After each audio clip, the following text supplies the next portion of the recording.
இன்றைக்கு விஜய் அவர்களுக்கு 6 மாதம் அல்ல 3 மாத காலம் ஹனிமூன் கொடுக்கக்கூடிய பெருந்தன்மை கூட திமுக அதிமுக 2 பேருக்குமே இல்லை. இன்னும் சொல்லப்போனா விஜயோட பதவியேற்பு விழாவுக்கு முன்னாள் முதலமைச்சர்கள் ஸ்டாலின், எடப்பாடி பழனிசாமி 2 பேரும் வரவில்லை. 2 பேருக்கும் அழைப்புகள் அனுப்பப்பட்டன, ஆனாலும் வரவில்லை.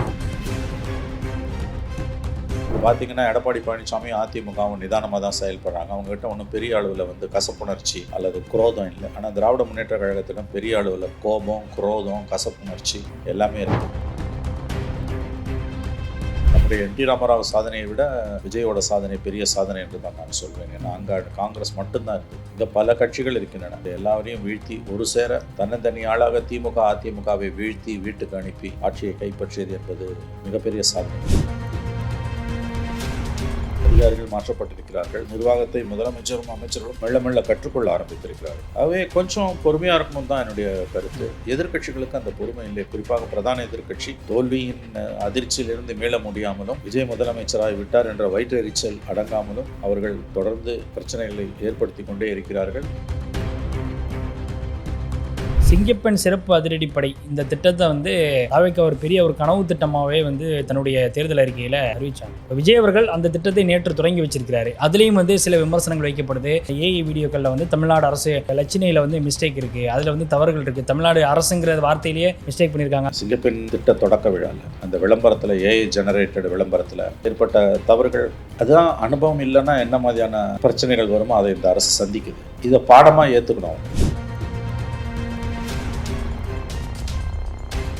அதே நிகழ்ச்சியில் சினிமா பாடலுக்கு காவல்துறையுடைய பேண்ட், அரசு பேண்ட் சினிமா பாடலுக்கு இசைக்கப்பட்டதுக்கும் விமர்சனம் உள்ளாயி. இது எல்லாத்தையும் எப்படி நம்ம புரிஞ்சுக்கணும்? இந்த சினிமா பாடலை பற்றி நீங்கள் சொன்னீங்க. எடப்பாடி பழனிசாமி முன்னாள் முதல்வர் அவர் கூட தன்னுடைய அறிக்கையில் என்று சொல்லியிருக்கார். நான் இதில் ஒரு விஷயத்தை ரொம்ப தெளிவாக உங்களுக்கு சொல்ல விரும்புகிறேன்.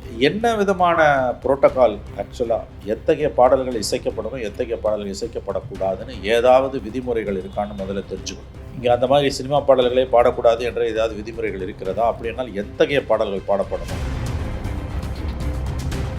ஒரு முறை கூட செய்தியாளர்களை சந்திக்கல. இன்னும் அவருடைய ஆட்கள், அவருடைய அமைச்சர்கள் சொல்லுகிறார்கள், சந்திக்கவும் மாட்டார். உங்களை ஆபத்தான போக்கு இது இப்போ தெரியாது உங்களுக்கு. நாளைக்கு அரசுக்கு எதிராக மிகப்பெரிய சம்பவங்கள் ஏதாவது நடக்கும்போது அன்றைக்கி ஒட்டுமொத்த மீடியா சிஸ்டமேட்டிக்காக உங்களுக்கு எதிராக நிற்கும்.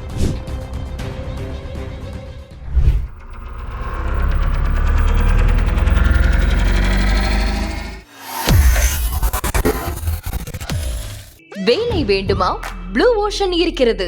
10th 12th டிப்ளமோ டிகிரி படித்தவர்களுக்கு உணவு, தங்குமிடம், இஎஸ்ஐ, பிஎஃப் இன்சூரன்ஸ் உள்ளிட்ட சலுகைகளுடன் அனுபவத்திற்கேற்ற நல்ல சம்பளம் 15,000 முதல் 30,000 வரை. பெண்களுக்கு முன்னுரிமை. 2,000க்கும் மேற்பட்ட வேலை வாய்ப்புகள் உள்ளன. இப்போதே தொடர்பு கொள்ளுங்கள். Blue ocean.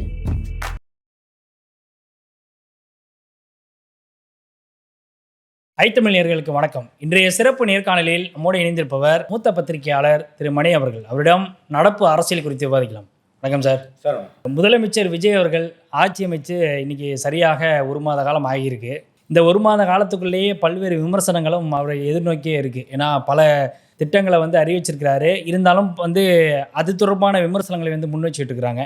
அது கேட்பதற்கு நிறைய கேள்வி இருக்குது. அதுக்கு முன்னாடி இந்த 1 மாத கால ஆட்சியை நீங்கள் எப்படி மதிப்பிடுறீங்க? இல்லை, எந்த ஆட்சியும் மதிப்பிடுவதற்கு குறைந்தது 6 மாத காலம் ஆகும் என்னை பொறுத்தவரை. நிச்சயமாக 1 மாத காலம் என்பது போதிய காலம் கிடையாது. சில பேர் 3 மாத காலமாவது ஹனிமூன் பீரியட் இருக்கணும் அப்படின்றாங்க. நானே கூட பேசியிருக்கேன். பட் மதிப்பீடு என்பது குறைந்தது 6 மாத காலம் ஆகும். Minimum 6 months honeymoon period. இன்னும் சொல்லப்போனால் ஓராண்டு காலம் நீங்கள் ஒரு அரசுக்கு டைம் கொடுக்கணும். 5 ஆண்டு காலம் என்பதில் 20% நீங்கள் பார்த்தீங்கன்னா தான் உங்களால் மதிப்பீடுகளை செய்ய முடியும். பெரிய தவறுகள் எதுவும் இல்லாமல் ஓராண்டை கழித்து விட்டால் அந்த கவர்மெண்ட்டுக்கு நம்ம பாஸ் மார்க் போடலாம். இது ஓராண்டுக்கு. 6 மாத காலம் என்பது சாதாரணமாக ஹனிமூன் பீரியட். திராவிட முன்னேற்ற கழகம் 1967 ஆட்சி அமைத்த பொழுது அன்றைய முதலமைச்சர் பக்தவச்சலம் தலைமையிலான காங்கிரஸ் ஆட்சியை வீழ்த்தி விட்டு ஆட்சி அமைத்த பொழுது பெருந்தலைவர் காமராஜ் சொன்ன வார்த்தை, 6 மாத காலம் இந்த அரசை குறித்து நான் விமர்சிக்க மாட்டேன், அது அவர்களுக்கு தேனிலவு காலம், ஹனிமூன் பீரியட்னார். இன்றைக்கு விஜய் அவர்களுக்கு 6 மாதம் அல்ல 3 மாத காலம் ஹனிமூன் கொடுக்கக்கூடிய பெருந்தன்மை கூட திமுக அதிமுக 2 பேருக்குமே இல்லை. இன்னும் சொல்லப்போனால் விஜயோட பதவியேற்பு விழாவுக்கு முன்னாள் முதலமைச்சர்கள் ஸ்டாலின், எடப்பாடி பழனிசாமி 2 பேரும் வரவில்லை. 2 பேருக்கும் அழைப்புகள் அனுப்பப்பட்டன, ஆனாலும் வரவில்லை. ஆகவே இந்த பேக்ரவுண்ட்லேருந்து பார்க்கணும். ஆகவே அவர்கள் எந்த விதமான ஒரு தேனிலவு காலத்தையும் கொடுக்க தயாராக இல்லை. தோல்வியின் தாக்கத்திலிருந்து திராவிட முன்னேற்ற கழகம், குறிப்பாக மு.க. ஸ்டாலின் இன்னமும் மீளவில்லை. அதிமுக ஒரு மாதிரி விழித்து கொண்டு விட்டது. இப்போ பார்த்தீங்கன்னா எடப்பாடி பழனிசாமி அதிமுகவும் நிதானமாக தான் செயல்படுறாங்க. அவங்ககிட்ட ஒன்றும் பெரிய அளவில் வந்து கசப்புணர்ச்சி அல்லது குரோதம் இல்லை. ஆனால் திராவிட முன்னேற்ற கழகத்திடம் பெரிய அளவில் கோபம், குரோதம், கசப்புணர்ச்சி எல்லாமே இருக்குது. 3 மாதத்தில் கவர்மெண்ட்டு கவுந்துருன்னு பேசுறது, அப்புறம் நான் அப்படி பேசலைன்றது, தொகுதி மக்களையே போய் வந்து சினிமாக்காரங்களை விட்டு திட்ட வேண்டியது, அந்த விரக்தியிலேருந்து மீளலை. சினிமாக்காரங்களை விட்டு நீங்கள் மக்களை திட்டுறீங்கன்னா அப்போ எந்த அளவுக்கு ஒரு மலிவான, இழிவான, நம்ப முடியாத அளவுக்கான ஒரு விரக்தி அவர்களை, திமுகவை கவி கொண்டிருக்கிறது என்பதை நாம் புரிந்து கொள்ளலாம். 1 மாத காலம் தான் ஆகுது. அரசியலுக்கு புதிது, ஆட்சிக்கு புதிது. கட்சி ஆரம்பித்த 2.25 ஆண்டுகளில் 27 மாதங்களில் ஆட்சியை கைப்பற்றியது என்பது இமாலய சாதனை. சுதந்திர இந்திய வரலாறில் என்.டி. ராமராவ் அவர்கள் கட்சி ஆரம்பித்து ஓராண்டிலும் 1.5 ஆண்டிலும் ஆட்சியை கைப்பற்றினார் 1980களின் துவக்கத்தில் ஆந்திர பிரதேச மாநிலம், அன்றைய ஒன்றிணைந்த ஆந்திர பிரதேச மாநிலத்தில். அதற்கு பிறகு விஜய் தான் சாதித்திருக்கிறார். நம்முடைய என்.டி. ராமராவ் சாதனையை விட விஜயோட சாதனை பெரிய சாதனை என்று தான் நான் சொல்வேன். ஏன்னா அங்கே காங்கிரஸ் மட்டும்தான் இருந்தது, இங்கே பல கட்சிகள் இருக்கின்றன. இதை எல்லாரையும் வீழ்த்தி ஒரு சேர தன்னந்தனி ஆளாக திமுக அதிமுகவை வீழ்த்தி வீட்டுக்கு அனுப்பி ஆட்சியை கைப்பற்றியது என்பது மிகப்பெரிய சாதனை. அவருடைய போதாத நேரம் இன்னும் ஒரு 10 சீட்டு கூட இருந்திருந்தா நல்லா அவருக்கு அவர் சொல்ற மாதிரி நல்லா இருந்திருக்கும். அது இல்லை, விதத்தில் அதுவும் நல்லதான். ஏன்னா மக்கள் கடிவாளம் போடுறாங்க, யாருக்கும் மெஜாரிட்டி கொடுக்காங்க. அடுத்த 15-20 ஆண்டுகளுக்கு தமிழ்நாட்டில் எந்த கட்சிக்கும் கண்டிப்பாக 118 சிம்பிள் மெஜாரிட்டி 118 கிடைக்காது. இதை நான் உறுதியாக நம்புகிறேன். ஆக இந்த 1 மாத காலத்தில் பெரியதாக நாம் மார்க் போடுறதுக்கோ சுழிப்பதற்கோ ப்ளஸ் மைனஸ் போடுறதுக்கு எதுவும் கிடையாது. வெயிட், பொறுத்திரும் பிள்ளாய், சற்றே பொறுத்திரும் பிள்ளாய் என்பதுதான் என்னுடைய கருத்து. இந்த ஹனிமூன் பீரியட் அப்படிங்கிறது இயல்பாக வந்து எல்லா அரசியல் கட்சிகளும் வந்து சொல்லக்கூடிய ஒரு விஷயம் தான், ஹனிமூன் பீரியட் அப்படிங்கிறது வேணும் அப்படின்னு. ஆனால் வந்து இந்த 1 மாதத்துக்குள்ளே சட்டம் ஒழுங்கு பிரச்சனையாக இருக்கட்டும், அல்லது சில விஷயங்களில் அவங்க முன்னெடுப்பு எடுக்கிறதுல ஏற்கனவே இருந்த ஆட்சியில் கொண்டு வந்த திட்டங்களை வந்து அதை அப்படியே வந்து கண்டினியூ பண்ணுறத தாங்கள் செஞ்சது மாதிரி தாங்கள் ஒரு பெரிய மாற்றத்தை கொண்டு வந்த மாதிரி பண்ணுறாங்க. இப்போ அதை வந்து நம்ம எக்ஸ்போஸ் பண்ண வேண்டிய தேவை இருக்குது அப்படின்ற ஒரு பார்வையில் அவங்க அதை செய்கிறாங்க. அப்போ அப்படி அதை எடுத்துக்கூடாதா? அப்படி எடுத்துக்கூடாது. நல்லதோ கெட்டதோ வெயிட், ஜஸ்ட் வெயிட், அப்படி தான் நான் சொல்லுவேன். அதை வந்து முன்னால் இருந்த திட்டம்னா அது அவங்க திட்டம் கிடையாது, அதுக்கு முன்னால் இருந்தவங்களோட திட்டம். சட்டம் ஒழுங்குன்னா இப்போ தான் வந்திருக்காங்க, புரிப்படலை அவங்களுக்கு. இப்போ மின்வெட்டு பிரச்சனை இருக்குன்னா மின்வாரிய தலைவர் ராதாகிருஷ்ணன் என்ன சொல்கிறாரு, பகிர்மானத்தில் தான் பிரச்சனை, உற்பத்தியில் பிரச்சனை இல்லைன்றாரு. உற்பத்தியில் பிரச்சனைனா அது சீரியஸ் இஷ்யூ, பகிர்மானத்தில் பிரச்சனைனா அதை சால்வ் பண்ணலாம். அப்போ அங்கே வந்து நிர்வாக கோளாறு வருது, அது புதுசாக இருக்காங்க, கொஞ்சம் டைம் கொடுக்கணும். இந்த மாதிரி விஷயங்களுக்கு வந்து இந்த மின்வெட்டு போன்றவற்றுக்கு குறைஞ்சது 2 மாதமாவது கொடுக்கணும். பாதிக்குது, எல்லாரையும் பாதிக்குதுன்றது நான் ஒப்புக்கொள்கிறேன், நியாயப்படுத்தவில்லை. அதுவும் இந்த கோடை காலம் என்பது இதுவரை தமிழ்நாடு கண்டிராத கடும் கோடை பருவத்தை நாம் சந்தித்து கொண்டிருக்கிறோம். அக்னி நட்சத்திரம் முடிந்த பிறகும், மே மாதம் முடிந்த பிறகும் அனல் காற்று வீசுகிறது, வெப்ப ரொம்ப கொடூரம், வெப்ப அலை ரொம்ப மோசமாக இருக்குது. ஆகவே இது சிக்கல் தான், நான் மறுக்கவில்லை. பட் ஒரு புது அரசு, மக்களால் தேர்ந்தெடுக்கப்பட்ட புதிய அரசு வந்திருக்கிறது, கொஞ்சம் பொறுத்துக்கோங்கன்னு தான் நான் சொல்ல விரும்புவது. மற்றபடி திட்டங்களை பொறுத்த வரைக்கும், சட்டம் ஒழுங்கை பொறுத்த வரைக்கும் அவர்களுக்கு பயணிக்க வேண்டிய தூரம் நிறையாவே இருக்குது. சட்டம் ஒழுங்கு ஒரு சீரியஸ் இஷ்யூவாக மாறிக்கிட்டு இருக்குது, அதிலும் கவனம் கூடுதலாக தேவை, மாற்று கருத்து இல்லை. அதிகாரிகள் மாற்றப்பட்டிருக்கிறார்கள், நிர்வாகத்தை முதலமைச்சரும் அமைச்சர்களும் மெல்ல மெல்ல கற்றுக்கொள்ள ஆரம்பித்திருக்கிறார்கள். ஆகவே கொஞ்சம் பொறுமையாக இருக்கணும் தான் என்னுடைய கருத்து. எதிர்க்கட்சிகளுக்கு அந்த பொறுமை இல்லை. குறிப்பாக பிரதான எதிர்க்கட்சி தோல்வியின் அதிர்ச்சியிலிருந்து மீள முடியாமலும், விஜய் முதலமைச்சராகி விட்டார் என்ற வயிற்றெரிச்சல் அடங்காமலும் அவர்கள் தொடர்ந்து பிரச்சனைகளை ஏற்படுத்தி கொண்டே இருக்கிறார்கள். உருவாகக்கூடிய பிரச்சனைகளில் குளிர் காய்ந்து கொண்டிருக்கிறார்கள். ஏதோ இவங்க ஆட்சியில் தேனும் பாலம் ஓடின மாதிரி பேசிகிட்டு இருக்காங்க, மக்கள் பார்த்து கொண்டிருக்கிறார்கள். நீங்கள் ஏதாவது சதி வேலை சூழ்ச்சி செய்து அரசை கவிழ்க்கக்கூடிய முயற்சிகளில் ஈடுபடுவீர்களே ஆனால் விளைவுகள் கடுமையாக இருக்கும். அடுத்த தேர்தலில் விஜய் இதோட கூடுதல் இடங்களை வாங்குவார். இப்போ இருக்க சீட்டு கூட இல்லாமல் திராவிட முன்னேற்ற கழகம் மிகப்பெரிய பின்னடைவை சந்திக்கும். இது அந்த கட்சியில் உள்ள விவரம் அறிந்தவர்களுக்கு தெரிகிறது. துரதிருஷ்டவசமாக தலைமையில் இருப்பவர்களுக்கும் மற்றும் ஒரு தரப்பினருக்கும் அது புரியாததன் விளைவு, தோல்வியை தாங்கிக் கொள்ள முடியாததன் விளைவு தான் இன்றைக்கு அவர்கள் இப்படி ஒரு பொறுப்பில்லாமல் நடந்து கொண்டிருக்கிறார்கள் என்று நான் பார்க்கிறேன். சிங்கப்பெண் சிறப்பு அதிரடிப்படை இந்த திட்டத்தை வந்து தாவேக்கா ஒரு பெரிய ஒரு கனவு திட்டமாகவே வந்து தன்னுடைய தேர்தல் அறிக்கையில் அறிவித்தாங்க. இப்போ விஜய் அவர்கள் அந்த திட்டத்தை நேற்று தொடங்கி வச்சிருக்கிறாரு. அதுலேயும் வந்து சில விமர்சனங்கள் வைக்கப்படுது, சில தவறுகள் அதில் நடந்திருக்கு அப்படின்ற ஒரு பார்வை வைக்கப்படுது.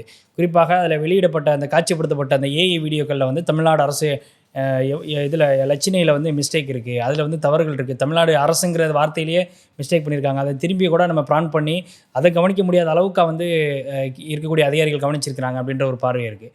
இன்னொரு பக்கம் அதே நிகழ்ச்சியில் சினிமா பாடலுக்கு வந்து பேண்டு இசைக்கப்பட்டிருக்கு. இப்போ பேண்டு வந்து காவல்துறையுடைய பேண்ட், அரசு பேண்ட் வந்து சினிமா பாடலுக்கு வந்து இசைக்கப்பட்டதுக்கும் விமர்சனம் உள்ளாகிருக்கு. இது எல்லாத்தையும் எப்படி நம்ம புரிஞ்சுக்கிறது?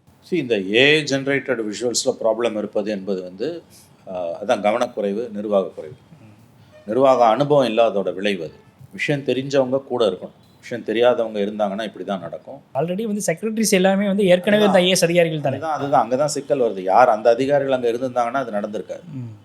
அப்போ புதியவர்கள் இருக்கிறார்கள் இந்த மாதிரியான விஷயங்களில். வேண்டுமென்றே கூட சில நேரங்களில் வந்து சில விஷமத்தனங்கள் செய்யப்படும். அதையும் நாம் கவனத்தில் கொள்ள வேண்டும். 77 எம்ஜிஆர் ஆட்சி வந்தப்போ முதல் 2.5 ஆண்டு அவர் ஆட்சியை கலைஞர் கருணாநிதி கவுத்தாரப்ப இந்திரா காந்தி கிட்ட சொல்லி, அந்த காலகட்டத்தில் நீங்கள் பார்த்தீங்கன்னா இந்த மாதிரி நிறைய விஷமத்தனங்கள் நடந்தது உண்டு. இன்ஃபேக்ட் அதிகாரத்துக்கு ஆட்சிக்கு வந்த முதல் 1 மாத காலத்தில் மிகப்பெரிய போக்குவரத்து வேலை நிறுத்தம் நடைபெற்று தமிழ்நாடு முழுவதும் நடைபெற்று கிட்டத்தட்ட எனக்கு தெரிந்து ஒரு 10 நாட்களுக்கு மேலே அந்த போக்குவரத்து வேலை நிறுத்தம் ஸ்தம்பிக்க வைத்தார்கள் தமிழ்நாட்டை. ஏன்னா திமுக கிட்ட எல்லா தொழிற்சங்கங்களும் திமுக கட்டுப்பாட்டில் இருந்ததால் அன்றைக்கு எம்ஜிஆருக்கு அது ஒரு பெரிய சவாலாக உருவெடுத்தது. ஆனாலும் எம்ஜிஆர் திறம்பட அதை சமாளித்தார், கற்றுக்கிட்டார். இப்போ இந்த பிரச்சனைகள் இருக்கு இல்லையா, சிங்கப்பெண் திட்ட தொடக்க விழாவில் அந்த விளம்பரத்தில் ஏஐ ஜெனரேட்டட் விளம்பரத்தில் ஏற்பட்ட தவறுகள், அதுதான் அனுபவம் இல்லைன்னா என்ன மாதிரியான பிரச்சனைகள் வருமோ அதை இந்த அரசு சந்திக்குது. இதை பாடமாக ஏற்றுக்கணும். அவங்க விவரம் அறிந்தவர்கள் கூட இருக்கணும். புதுசாக நான் எல்லாரையும் ஒரே நேரத்தில் மாற்றுவேன்னா இதெல்லாம் நடக்கும்.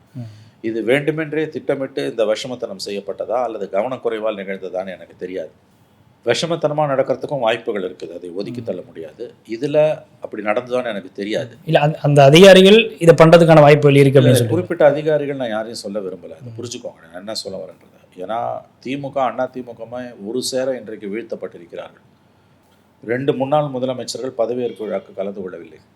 இது எல்லாத்தையும் நீங்கள் ஒரு சேர தான் பார்க்கணும், இந்த பின்புலத்திலேருந்து தான் பார்க்கணும். வந்திருக்கவங்க புதுசு. இந்த அதிகார வர்க்கத்தை பற்றி சொல்லணும்னா அவர்கள் பழந்தின்னு கொட்டை போட்டவர்கள். யார் ஆட்சியில் இருந்தாலும் அவங்க தான் ஒரு செட் ஆஃப் பீப்புள், அவங்க தான் எல்லாத்தையும் அனுபவிப்பார்கள். அதில் அரசு அதிகாரிகளை தாண்டி உள்ளே வந்து போகிற இடைத்தரகர்கள், டவுட்ஸுன்னுவாங்க அவர்கள், இவங்களுடைய ஆதிக்கமும் அதிகமாக இருக்கும். இப்போ கெடுபிடி அதிகமாக இருக்குது. இது எத்தனை நாளைக்கு அந்த கெடுபிடி நீடிக்கும்னு தெரியாது. ஒரு தூய்மையான நிர்வாகத்தை கொடுக்க உண்மையாகவே அவர் முயற்சி செய்கிறார் என்று தான் நான் புரிந்து கொள்கிறேன். உதாரணத்துக்கு ஆய்வுக் கூட்டங்கள் எல்லாம் வந்து கடுமையான உத்தரவுகள் பிறப்பிக்கப்படுகின்றன. தமிழ்நாடு மின் வாரியத்தில் வந்து முதன்முறையாக புரோக்கர்ஸே இல்லாத நிலை என்று ஏற்படுத்தப்பட்டிருக்கிறது. இது எவ்வளோ நாளைக்கு ஓடும் என்னன்னு கேட்டிங்கன்னா அதற்கான பதில் வேறு. இன்றைக்கு ஒரு நல்லதொரு தொடக்கம் இருக்கிறது. ஆகவே இந்த எல்லாவற்றின் பின்புலத்தில் வந்து நீங்கள் பார்த்தீங்கன்னா இந்த ஏஐ ஜெனரேட்டட் வீடியோவில் இருக்கக்கூடிய, அதாவது குறைகளுக்கும் குற்றங்களுக்கும் வித்தியாசம் உண்டு. இவை குறைகள், குற்றங்கள் அல்ல. வரும் காலங்களில் புதிய அரசு என்பதால் அவங்க கூடுதல் கவனம் செலுத்தணும், நம்பர் 1. நம்பர் 2, இந்த சினிமா பாடலை பற்றி நீங்கள் சொன்னீங்க. எடப்பாடி பழனிசாமி முன்னாள் முதல்வர் அவர் கூட தன்னுடைய அறிக்கையில் என்று சொல்லியிருக்கார், விஜய் நடித்த பிகில் படத்திலேருந்து போலீஸ் பேண்ட் வந்து அதை வாசித்தாங்க. நான் வந்து இதில் ஒரு விஷயத்த ரொம்ப தெளிவாக உங்களுக்கு சொல்ல விரும்புகிறேன்.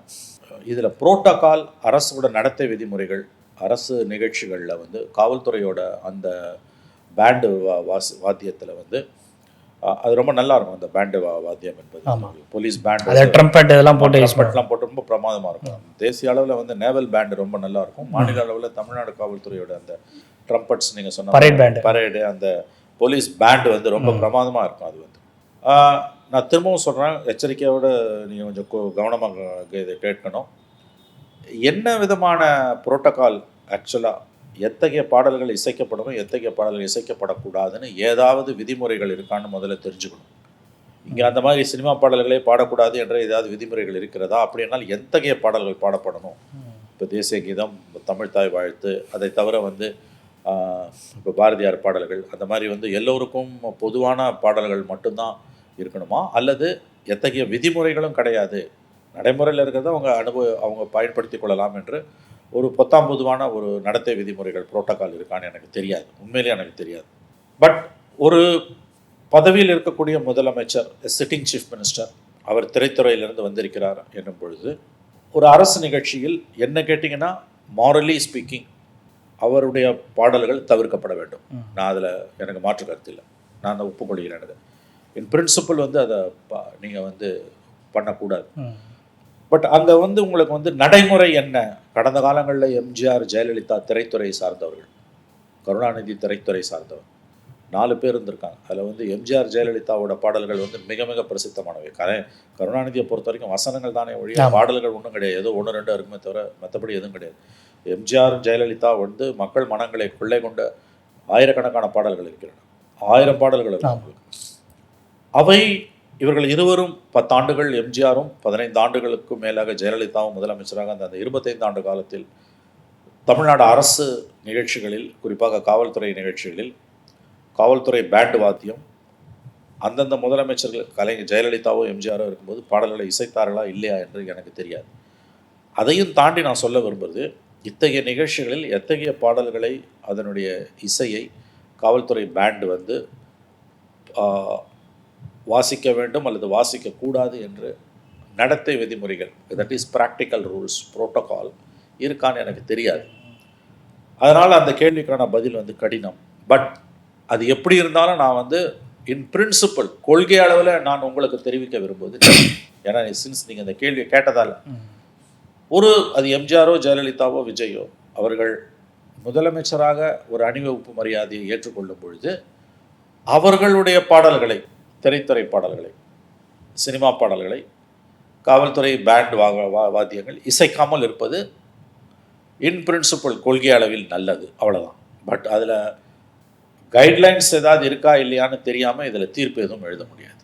இப்போ அதை தாண்டி அந்த விஷயத்தில் இப்போ நீங்கள் சொல்கிற ஆஸ்பெக்டை தான் பலரும் வந்து எழுதுறாங்க. ஏன்னா சில விஷயங்கள் வந்து புரோட்டோகால்ஸ் அப்படிங்கிறது வெறும் வாயளவில் கொடுக்கப்பட்ட உத்தரவுகளாக இருக்கும். ஒரு மேண்டட்ரியாக வந்து ஒரு பரேடு பேண்ட் அப்படின்னா சில விஷயங்கள் அதில் நான் வந்து அப்சர்வ் பண்ணியிருக்கேன் சார். ஏன்னா நம்ம என்எஸ்எஸ்ல இருக்கும் பொழுதும் சரி, இதை வந்து நான் ரொம்ப கவனிச்சிருக்கேன். எப்படின்னா போலீஸ் காவல்துறைக்கு அந்த பேண்டு, பரேடு பேண்டுங்கிறது ரொம்ப ஒரு முக்கியமானது. சில மேண்டட்ரியாகவே சில பிஜிஎம்ஸ் வந்து அவங்க ப்ளே பண்ணுவாங்க. சில இசை வந்து அவங்க வந்து இசைப்பாங்க. அது வந்து மேண்டட்ரியாக இருக்கும். அது பொதுவானதாக இருக்கும். அது வந்து எந்த ஒரு சினிமாவை ரிலேட் பண்ணியோ இருக்காது. அது வந்து பொதுவாக எல்லா மக்களையும் ஒன்றிணைக்கிற மாதிரியான ஒரு விஷயமாக தான் அதை பார்க்கப்படும்.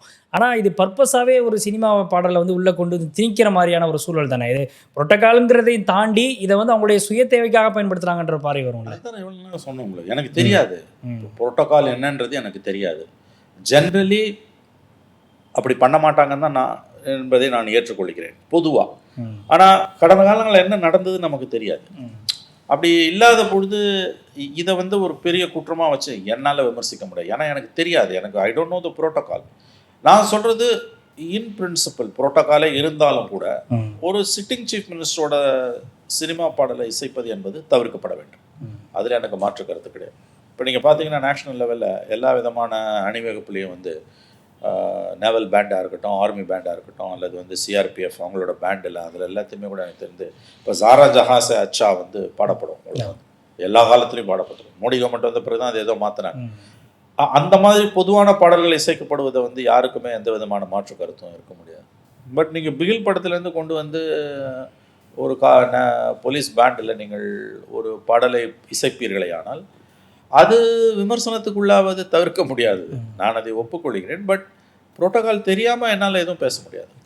Okay sir. இப்போது வந்து இந்த 2 நாட்களாக மின்வெட்டு சம்மந்தமான செய்திகள் வந்து ரொம்ப அதிகமாகவே வந்து பார்க்கப்பட முடிஞ்சது நம்மளால். அப்படி பார்க்கும் பொழுது சில சேனல்களை மேலே வந்து குறி வச்சு அந்த சேனல்களை வந்து அரசு கேபிள்லேருந்து நீக்கியிருக்கிறாங்க அப்படின்ற ஒரு விமர்சனம் வந்து கடுமையாக எழுந்துச்சு. அது பத்திரிகையாளர் சங்கங்கள்லாம் வந்து பலரும் வந்து கண்டனம் தெரிவிச்சிருந்தாங்க. குறிப்பாக பாலிமர், நியூஸ் தமிழ், அதே மாதிரி இன்னொரு சேனல் ஜனம் டிவி, தமிழ் ஜனம் சேனலும் வந்து இதில் இந்த அரசு கேபிள்லேருந்து நீக்கியிருக்கிறாங்க. அப்போ அதற்கு உரிய காரணத்தை கேட்டால் செய்தித்துறை அமைச்சராக இருக்கக்கூடிய ராஜ்மோகன் அவர்கள் வந்து அதுக்கான ஒரு விளக்கத்தையும் சொல்கிறாரு. இல்லை, இது வந்து தொழில்நுட்ப கோளாறு அப்படின்னு சொல்லி சொல்கிறாரு.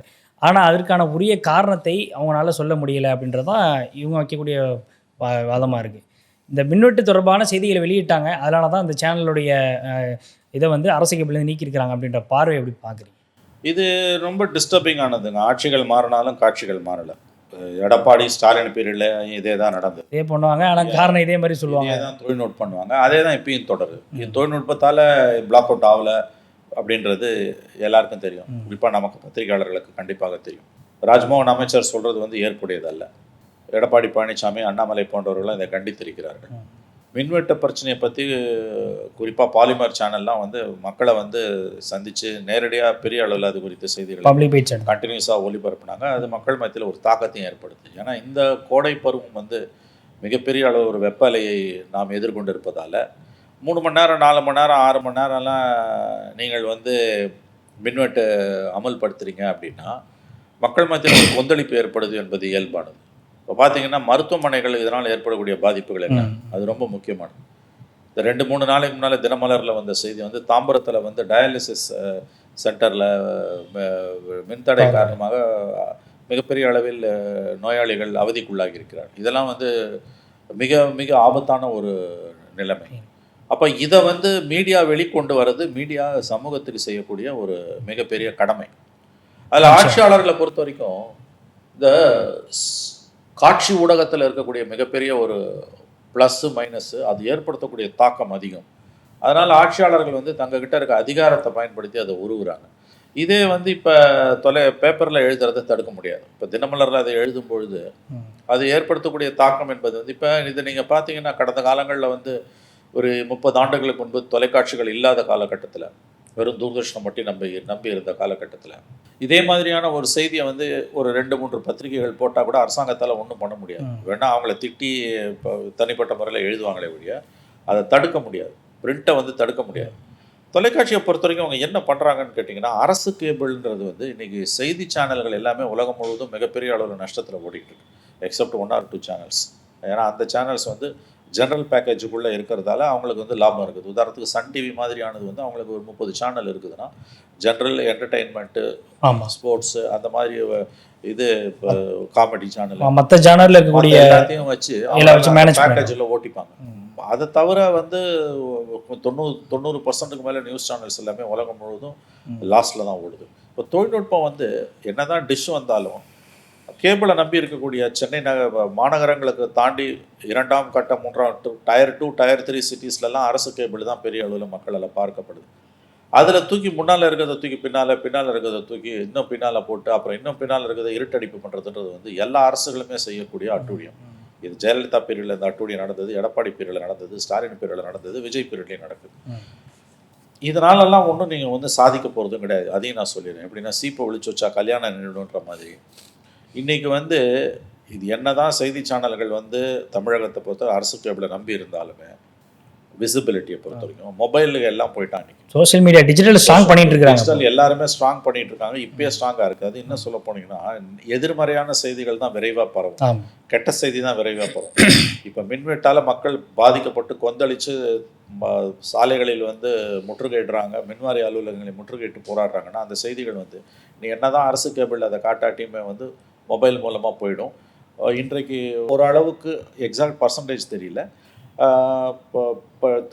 செய்தியை கன்சியூம் பண்ணுறவங்க வந்து செய்திகளையே வந்து சேட்டலைட் சேனல் மூலமாக பார்க்காம யூடியூப் மூலமாக பார்க்குறது அதிகரிச்சு சோஷியல் மீடியாக்களுடைய இதில் தான் அது இன்ஃப்ளூயன்ஸில் போகுது. அப்போ இன்னும் இந்த அரசுக்கான எதிர்ப்புணர்வு பெருகும். அதாவது இது வந்து ஒரு ஐதர்காலத்து டெக்னாலஜி அரசு கேபிளில் வந்து உருவருதுன்றது ஐதர்காலத்து டெக்னாலஜி. இதில் ஒரு பக்கம் உருவிட்டோம் அப்படின்னா இன்னொரு பக்கம் அவங்க செய்தி போடுறதை நிறுத்துவாங்க அல்லது குறைப்பாங்க. அது இது மூலமாக ஒரு அச்சுறுத்தலை ஏற்படுத்தலாம். அப்பட்டமான அச்சுறுத்தல், அதில் எந்த சந்தேகமும் இல்லை. இந்த ஐதர்காலத்து டெக்னாலஜியை தான் கருணாநிதி, ஜெயலலிதா, எடப்பாடி, ஸ்டாலின், இன்னைக்கு விஜய் அத்தனை பேரும் கடைப்பிடிக்கிறாங்க. இது வந்து இவங்களுக்கு எதிராக பூமராங் ஆகுன்றது அவங்களுக்கு தெரியல. இது நிச்சயமாக வந்து இந்த 1 மாத காலத்தில் நீங்கள் கேட்டீங்க, இதுக்கு முந்தின கேள்வி, 1 மாத காலத்தில் முக்கியமாக நல்லது கெட்டதுன்னும் போது கெட்டதுன்னு வந்து அப்பட்டமாக முத்திர குத்த முடியாட்டியும் நெகட்டிவ் ட்ரெண்ட், அதாவது எதிர்மறையான ஒரு செயல்பாடு, ஆபத்தானது, அரசு செய்யக்கூடாதது, எதிர்மறையான செயல்பாடு, ஒரு நெகட்டிவ் ட்ரெண்ட் அப்படின்னு எதையாவது ஒன்று சொல்ல முடியும்னா இந்த அரசு கேபிளில் வந்து சேனல்ஸை உருவருது, அதை சொல்லலாம் கண்டிப்பாக. ஏன்னா இந்த போக்கு ரொம்ப ஆபத்தான போக்கு. மக்கள் பாதிக்கப்படுறாங்க, தெருவில் இறங்கி நிற்கிறாங்க, அதை தான் அவன் பிடிச்சி வீடியோவில் காமிக்கிறான். இப்போ இதையே நீ வந்து தந்தி பேப்பர்லேயோ தினமலர்லேயோ பக்கமாக நீங்கள் எழுதுனா அப்போ வந்து கவர்மெண்ட்டுக்கு பெருசாக கோவம் வராது, வந்தாலும் அவங்களால ஒன்றும் செய்ய முடியாது. பிரிண்டில் இருக்க ஒரு பெரிய அட்வான்டேஜ். டெலிவிஷன்லேயும் அவங்களால ஒன்றும் பண்ண முடியாது. நான் சொல்கிறேன், என்ன கேட்டிங்கன்னா இந்த அரசு கேபிளில் வந்து உருவறதை இவங்க பெரிய அளவில் இந்த சேனல்ஸை எடுக்கக்கூடாது. இன்னும் அதிகமாக அரசுக்கு எதிரான செய்திகளை கொண்டு போகணும். உன் கையில் ஒரு மிகப்பெரிய ஆயுதம் இருக்குது, அந்த ஆயுதத்தை நீ முறையாக பயன்படுத்து, பொய் செய்தி போடாத. ஏன்னா இதையும் நம்ம கவனிக்கணும்.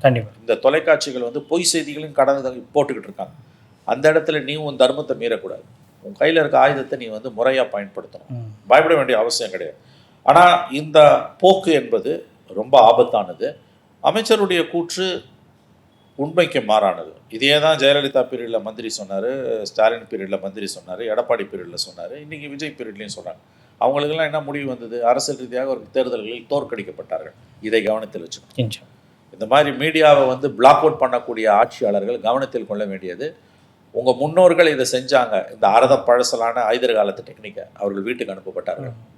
அந்த நிலைமை உங்களுக்கு வருன்றதை நீங்கள் ஞாபகம் வச்சுக்கோங்க. இன்னொன்று தெரிஞ்சுக்கோங்க, மற்ற எல்லாரையும் விட விஜயும் விஜயோட கட்சிக்காரர்களும் புரிந்து கொள்ள வேண்டியது என்னென்னா, நீங்கள் சமூக வலைதளங்கள் மூலமாக மட்டுமே இயங்கி ஆட்சியை பிடிச்சிங்க. மெயின் ஸ்ட்ரீம் மீடியாக்கிட்டே நீங்கள் வரல. மெயின் ஸ்ட்ரீம் மீடியா மேலே அவங்களுக்கு பெரிய கோபம் இருக்குது, முதலமைச்சரும் அவருடைய கட்சிக்காரர்களுக்கும். எங்களுக்கு மெயின் ஸ்ட்ரீம் மீடியாவே வேணான்றாங்க. நாங்கள் உங்களால் வரல, உங்களை மீறி வந்துடுறாங்க. ஆங்கிலத்தில் சொல்வார்கள், I am here not because of you but in spite of you. அது உண்மையாக கூட இருக்கலாம், நான் மறுக்கல. அவங்களுடைய அந்த கோபம் மெயின் ஸ்ட்ரீம் மீடியா மேலே நியாயமானது, நான் ஒப்புக்கொள்கிறேன். ஆனால் நீங்கள் ஒன்ஸ் அதிகாரத்துக்கு வந்த பிறகு எல்லோருக்கும் பொதுமானவர்களாக நடந்துக்கணும். மெயின் ஸ்ட்ரீம் மீடியாவோ சோஷியல் மீடியாவோ திருவாளர் பொதுச்சனமோ யாராக இருந்தாலும் நீங்கள் பதில் சொல்ல வேண்டிய கடமையில் இருக்கு. எதிர்கட்சிகளுக்கு ஓட்டு போட்டவங்களும் சேர்த்து தான் நீங்கள் முதலமைச்சர். நான் சொல்லிக்கிறேன், எதிர்கட்சிகளுக்கு ஓட்டு போட்டவங்க மட்டும் இல்லை, உங்களை எதிர்த்த மீடியாவுக்கும் சேர்த்து தான் நீங்கள் முதலமைச்சர். அப்போ நீங்கள் வந்து சட்டத்தின் பார்ப்பட்டு தான் நடக்கணுமே ஒழிய உங்கள் வெறுப்புக்கு ஏற்பெல்லாம் நீங்கள் நடக்க முடியாது, நடக்கக்கூடாது. இன்றைக்கி மீடியாவை மொத்தமாக புறந்தள்ளக்கூடிய ஒரு இந்த 30 நாளில் ஒரு முக்கியமான விஷயம் என்னன்னு நீங்கள் கேட்டீங்க. ஒன்று இந்த மீடியா பிளாக் அவுட்டு. இன்னொரு முக்கியமான விஷயம், இதுதான் முதல் விஷயம் கூட நான் பார்ப்பேன். ரொம்ப ஆபத்தான ஒரு போக்காக நான் பார்ப்பது, மீடியா எங்களுக்கு வேணான்னு அவங்க நினைக்கிறாங்க. முதலமைச்சர் ப்ரெஸ்ஸை பார்க்கறது இல்லை, அமைச்சர். ஸோ கம்ப்ளீட்டாக எங்களுக்கு மெயின் ஸ்ட்ரீம் மீடியா வேண்டான்னு முதலமைச்சரும் ஆட்சியாளர்களும் நினைக்கிறாங்க. முதலமைச்சர் மட்டும் பார்க்கறது இல்லை, சீஃப் செக்ரட்டரியோ அதிகாரிகளோ கூட பார்க்கறது கிடையாது, டிஜிபியோ கமிஷனரோ கூட பார்க்கறது கிடையாது. எனக்கு தெரிஞ்சு ஒரு பொறுப்பேற்றவுடன் ஒரு டிஜிபி வந்து ப்ரெஸ் மீட் கொடுப்பாரு, எனக்கு தெரிஞ்சு கொடுத்த மாதிரி தெரியல. மகேஷ்குமார் அகர்வால் டிஜிபி, வழக்கமாக ஒரு டிஜிபி பொறுப்பு ஏற்றுக்கொண்டால் அவர் முறையாக ஃபஸ்ட் டைம் ஒரு ப்ரெஸ் கான்ஃபரன்ஸ் கொடுப்பார். இந்த முறை டிஜிபி மகேஷ்குமார் அகர்வால் ஒரு ஃபார்மல் ப்ரெஸ் கான்ஃபரன்ஸ் அட்ரஸ் பண்ணலை. இது வந்து ரொம்ப, என்னை பொறுத்த வரைக்கும் இது ரொம்ப ஒரு கவலை தரக்கூடிய துரதிருஷ்டவசமான போக்கு, அன்ஃபார்ச்சுனேட். இது இந்த போக்கு வந்து எல்லாருக்கிட்டையும் பரவுது. ஏன் நாங்கள் எதுக்கு பார்க்கணும் உங்களன்றது? ஆதவர்ஜுனா, செங்கோட்டையன், அருண்ராஜ், ராஜ்மோகன், இவங்க மந்திரிகள்லாம் பார்க்குறாங்க. பட் முதலமைச்சர் பார்க்கணும், செலக்டிவாவது பார்க்கணும். கூப்பிட்டு 1000 பிரச்சனைகள் இருக்குது, இது எல்லாத்துக்கும் வந்து அதை நியாயப்படுத்த வேண்டிய வேலைகளை அவங்க பார்த்துட்டு, அதுதான் இன்னும் கவலை தரக்கூடிய விஷயம், இன்னும் ஆபத்தானது. ஒன்றும் அவசியம் இல்லை, அதுக்கு தப்புங்க. சட்ட ரீதியா அவங்க பார்க்கணும்னு ஒன்றும் நிர்பந்தம் கிடையாது, அது எல்லாருக்கும் தெரியும். அதுல மூத்த முன்னாள் அரசியல்வாதி செங்கோட்டையனே சொல்றாரு, தப்பு செங்கோட்டையன் சொல்வது தவறு. அவர் வந்து அஃப்கோர்ஸ் அவர் ஆட்சியாளர் தன்னுடைய முதலமைச்சருக்கு தன் விசுவாசத்தை அவர் காட்டிக் கொள்ளுகிறார், தவறு. செங்கோட்டையன் சொல்வது தவறு. நீங்கள் மக்களுக்கு பதில் சொல்ல கடமைப்பட்டிருக்கிறீர்கள். மீடியா வந்து பல குறைகளை கொண்டிருக்கிறது. இன்னைக்கு மீடியா மேலே நமக்கு 1000 விமர்சனம் உண்டு. இன்ஃபேக்ட் மீடியா மேலே மிக கடுமையான விமர்சனங்களை முன்வைப்பதற்கு முதலமைச்சர் விஜய் மற்றும் அவருடைய அமைச்சர்கள் தாவேகாக்கு எல்லா உரிமையும் உண்டு. நீங்கள் அதையும் மீடியா மூலமாகவே வைங்க, ஒரு எழுத்து கூட பிசகாமல் அவர்கள் போடுவார்கள். ஆனால் எங்களுக்கு மீடியா வேணான்ற ஒரு அணுகுமுறை, அந்த ஒரு போக்கு மிக மிக ஆபத்தானது. இந்த 1 மாத காலத்தில் நாம் கவனிக்க வேண்டிய ஆபத்தான ஒரு போக்கு எதுன்னா, மீடியா மெயின் ஸ்ட்ரீம் மீடியா எங்களுக்கு வேண்டாம் என்ற கிட்டத்தட்ட அந்த முடிவுக்கு முதலமைச்சரும் ஆட்சியாளர்கள் ஒரு முறை கூட செய்தியாளரை சந்திக்கல. இன்னும் அவருடைய ஆட்கள், அவருடைய அமைச்சர்கள் சொல்லுகிறார்கள், சந்திக்கவும் மாட்டார் உங்களை. ஆபத்தான போக்கு இது. இப்போ தெரியாது உங்களுக்கு, நாளைக்கு அரசுக்கு எதிராக மிகப்பெரிய சம்பவங்கள் ஏதாவது நடக்கும் பொழுது அன்றைக்கி ஒட்டுமொத்த மீடியா சிஸ்டமேட்டிக்காக உங்களுக்கு எதிராக நிற்கும். உங்களால் அப்போ கன்வின்ஸ் பண்ண முடியாது. இதெல்லாம் வந்து உங்களுக்கு வந்து இன்றைக்கி வந்து ஹனிமூன் பீரியடில் நீங்கள் இருக்கீங்க. எத்தனையோ கவர்மெண்ட் வந்தது, எத்தனையோ கவர்மெண்ட் போச்சு. இது ஒன்றும் யாரும் நிரந்தரம் கிடையாது, யாரும் சாஸ்வதம் கிடையாதுன்னாங்க. எதுவும் நிரந்தரம் கிடையாது. அதுதான் ஆட்சி என்பது வரும் போகும். ஒரு நாள் அதிகாரம் கையை விட்டு போயிடும். பீட்ரோல் ஃபோன் சொல்லுவார், ஜெயலலிதா உச்சாணி கொம்பில் ஆட்டம் போட்டுக்கிட்டு இருந்தப்போ முன்னாள் முதலமைச்சர் என்பது தான் நிரந்தரம், மற்றதெல்லாம் பொய்யின்வார்.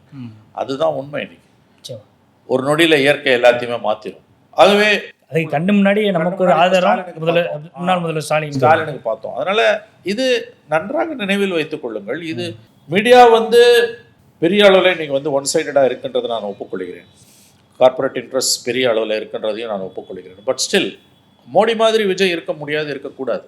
நீங்கள் ஓரளவாவது மீடியா கிட்ட, அதாவது நான் இதை சொல்கிறது வந்து இல்லை சார், அதில் ஓன் இன்ட்ரெஸ்ட் இல்லை சார். இப்போ அதை தாண்டி இதில் பிரதமர் மோடி அவர்கள் இதோட 3வது முறையாக ஆட்சி அமைச்சு இன்றைக்கி வந்து ஜவஹர்லால் நேரு முன்னாள் முதல்வர் ஜவஹர்லால் நேரு முன்னாள் பிரதமர் ஜவஹர்லால் நேருடைய அந்த ரெக்கார்டை பிரேக் பண்ணி நீ தாண்டி போயிட்டுருக்காரு. இப்போ அது சொந்தமாக தனியாக பேச வேண்டியிருக்கு. ஆனால் அவர் வந்து எடுத்து வந்த இந்த விஷயங்கள் இருக்குல்ல, அவர் எப்படி இங்கே 2014 எப்படி அவங்க ப்ரொஜெக்ட் பண்ணாங்க, ஒரு பிரதமராக வந்து அவர் எப்படி வந்தார், அதுக்கு பிறகு தொடர்ந்து மீடியாக்களை சந்திக்கவே இல்லை. இதில் வந்து பெரிய அளவில் ஒரு சக்ஸஸை கண்டிருக்கிறாரு. ஸோ அதே பேட்டர்னை நம்ம ஃபாலோ பண்ணுவோம். விஜய் அப்படிங்கிற ஒரு ஃபேஸை மட்டுமே வச்சு நம்ம வந்து ஆட்சி அப்படிங்கிறத நம்ம எளிதாக பிடிச்சிடலாம், அடுத்து வரக்கூடிய காலங்களில் இன்னும் எளிதாக பிடிக்கலாம் அப்படின்னு நம்புகிறாங்களா? நம்புகிறாங்க. உங்கள் கேள்வியிலே பதில் இருக்குது. எஸ், அப்படி அவங்க நம்புகிறாங்க. இது ஆபத்தான ஒரு நம்பிக்கை. இது வெற்றி அடையக்கூடாது. வெற்றி அடைஞ்ச ஆபத்து ஜனநாயகத்துக்கு. ஆனால் இது வெற்றி அடையாதுன்னு உறுதியாக என்னால் சொல்ல முடியாது. அதிகம் அமைச்சுக்கோங்க. ஏன்னா ஒரு கல்ட்டு ஃபிகராக நீங்கள் வந்து விஜயை உருவாக்க முயற்சி பண்ணிங்கன்னா அது ஆபத்தானது, ஏற்க முடியாதது. ஒரு ஜனநாயக நாட்டில் கல்ட்டு ஃபிகரை வந்து நீங்கள் அனுமதிக்க முடியாது. கல்ட்டு ஃபிகர்னா தமிழில் வந்து நீங்கள் என்ன சொல்லுவீங்க? அது வந்து ஒரு வழிபடத்தக்க ஒரு கடவுள் மாதிரி நீங்கள் வந்து உருவகப்படுத்துறீங்கன்னா அது ஒரு ஜனநாயகத்துக்கு கேடு, மிகப்பெரிய ஆபத்து யாராக இருந்தாலும். நீங்கள் மீடியா மேலே 1000 விமர்சனங்கள் உண்டு, மீடியா கிட்ட 1000 குறைகள் உண்டு, அதெல்லாம் நான் மறுக்கல. மீடியாவை கண்டதுண்டமாக கிழிக்கிறதுக்கு எல்லா உரிமையும் எல்லாருக்கும் உண்டு. பட் அதிகாரத்தில் இருப்பவங்க மீடியா கிட்ட பேச மாட்டேன்னு சொல்கிறது வந்து நிச்சயமாக வந்து ஏற்புடையதல்ல. அவங்க பேசணும்னு சட்டம் கிடையாது. கேட்குறாங்க, அவங்க பேசணும்னு சட்டம் கிடையாது. பட் நடைமுறைன்னு ஒன்று இருக்குது. நீங்கள் எவ்வளவு குறைகள் இருந்தாலும் த்ரூ மீடியா தான் சமூகத்தோட உரையாடுறீங்க. நீங்கள் இன்றைக்கி தொழில்நுட்பம் வந்து உங்களுக்கு ஒரு வாய்ப்பை கொடுத்துருக்கு. என்ன வாய்ப்பு? த்ரூ சோஷியல் மீடியா நீங்கள் வந்து மீடியா கிட்ட மக்கள்கிட்ட பேசுகிறீங்க. யோசிச்சு பாருங்கள், 30 ஆண்டுகளுக்கு முன்பு விஜய் மாதிரியான ஒரு ஆளுமை மீடியாவை இப்படி நடத்த முடியாது. ஏன்னா அப்போ அவர் விரும்பினாலும் விரும்பாட்டியும் மீடியா கிட்ட பேசணும். ஏன்னா த்ரூ மீடியா தான் நீங்கள் பேசுங்க, அச்சு மற்றும் காட்சி ஊடகங்கள். அவர் முன்னாடி வந்து அவர் நடிகராக இருக்கும் பொழுதே அதே மாதிரி பேசி அதுக்கு இப்போ இவர் வந்து ஒரு பெரிய ஒரு பிம்பத்தை கிரியேட் பண்ணி தான் அப்போ உள்ள மீடியாக்களை பயன்படுத்திருக்காரு. அப்போ உங்களுக்கு வந்து இன்னைக்கு தொழில்நுட்பம் கொடுத்த வாய்ப்பால் நீங்கள் வேணான்றீங்க. இஷ்யூ அது கிடையாது. தார்மீக முறையில் மக்களோட உங்களுடைய உரையாடல் என்பது டைலாக், சமூகத்தோட பொதுமக்களோட ஒரு தேர்ந்தெடுக்கப்பட்ட முதலமைச்சரோட டைலாக் என்பது த்ரூ மீடியா மூலம் இருப்பது தான் ஜனநாயகத்துக்கு ஆரோக்கியமானது. ஏன்னா சமூக வலைதளங்களில் அது ஒரு வழிப்பாதை. மன் கி பாத் மோடி பேசுகிறாருல, மனதோடு உரையாட, அவர் மனதோடு அவரே உரையாடுகிறாரு. ஆனால் அவர் வெளியில் எப்படி அதை சேல் பண்ணியிருக்காரு, மார்க்கெட்டிங் பண்ணியிருக்காரு, நான் மக்களோட பேசுகிறார். மக்கள் உங்ககிட்ட பேசியிருக்காங்களா? பேசுனது கிடையாது. அதே பாணியை தான் இன்னைக்கு விஜய். அவர் கரெக்டாக பார்த்தீங்கன்னா முதலமைச்சர் விஜய் ஒரு ட்ரெண்டு இப்போ புலப்படுது. மோடி வந்து வானொலி மூலமாக மன் கி பாத் பேசிடுறாரு இல்லையா, த்ரூ ரேடியோ. அதை சமூக வலைதளங்களும் எடுத்து போடுறாங்க. இவர் என்ன பண்ணுறாரு? திருச்சியில் சென்ட் ஜோசப் காலேஜில் பேசினதை பார்த்தீங்கல்ல. ஆமாம். இனிமேல் அது வந்து ஒரு ட்ரெண்டாக மாறும்னு எனக்கு தோணுது. மாதம் ஒரு முறை எங்கேயாவது ஒரு இடத்துல ஒரு பொதுக்கூட்டத்தில் பேசுவார். அவர் பேசுவார், நீங்கள் கேட்டுக்கணும். இந்த போக்கு வந்து ஆபத்தானது. ஸோ இந்த ஒரு மாத காலத்தில் ஒரு நெகட்டிவ் ட்ரெண்டாக பார்ப்பது, மீடியாவை கம்ப்ளீட்டாக அவாய்ட் பண்ணுறது அரசுக்கே இது நல்லதல்ல, முதலமைச்சருக்கே நல்லதல்ல. ஏன்னு கேட்டிங்கன்னா நாளைக்கு பெரிய சிக்கல், இப்போ வண்டி ஓடும், நாளைக்கு மிகப்பெரிய சிக்கல்கள் உருவெடுக்கும் பொழுது, பெரிய எதிர்பாராத நிகழ்வுகள் வரும்போது ஒன் சைடாகவே மீடியா வந்து கவரேஜ் வந்து போகும். அரசுக்கு இது நல்லதில்லை. எனவே இதை பற்றிலாம் கவலைப்படுற இடத்துல அவங்க இல்லை. இது ஆபத்தான போக்கு. இந்த ஒரு மாத காலத்தில் நாம் கவனித்து கொண்டிருக்கக்கூடிய இந்த ஒரு மாத காலத்தில் முக்கியமான போக்குகள் நீங்கள் எதையாவது கருதுவீர்களே, ஆனால் அவை என்ன என்று நீங்கள் என்னை கேட்டீர்கள். அதில் ஒரு ஆபத்தான போக்காக இதை நான் பார்க்கிறேன். நிச்சயமாக பல்வேறு கேள்விகளுக்கு ரொம்பவே தெளிவாக பதில் சொன்னீங்க. எங்களுடைய அரங்கிற்கு வந்து நேர்காணல் தெரிவிக்க நன்றி சார்.